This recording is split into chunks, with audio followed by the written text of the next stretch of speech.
Akmal memang terkenal suka menyanyi. Suaranya biasa-biasa saja, tapi semangatnya luar biasa. Lagu kegemarannya, lagu seksa daripada kumpulan Wukais. Yang paling dia suka, baris lirik yang satu ni. Walaupun leherku panjang, tapi Akmal selalu ubah lirik tu. Jadi, walaupun leherku panjang, macam Pontianak tengah baring, dia anggap tu kelakar. Kawan-kawan pun selalu gelak. Tapi ada satu malam, jenaka itu menjadi mimpi ngeri. Malam itu hujan renyai. Akmal bersendirian di rumah sewa. Dia baru balik dari lepak dengan kawan-kawan dan seperti biasa, sebelum tidur, dia masuk tandas. Dalam tandas yang sunyi itu, dia mula bersenandung perlahan.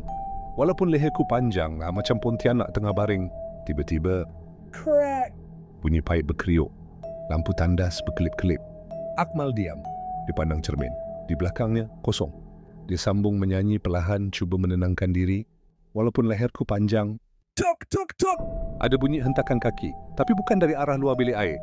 Dari dalam, dari belakangnya. Akmal berpaling perlahan.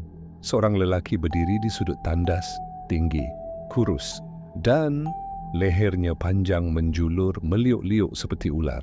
Mata makhluk itu merah menyala. Senyuman lebar menampakkan gigi tajam. Akmal menjerit dan terus meluru keluar. Pintu tandas dibiarkan terbuka. Dia berlari ke bilik. Kunci pintu, menggigil ketakutan sambil menangis. Tapi suara itu ikut menyanyi. Walaupun leherku panjang, ketuk, ketuk, ketuk. Pintu bilik diketuk kuat. Makhluk tu ikut dia balik ke bilik. Akmal peluk lutut, menangis.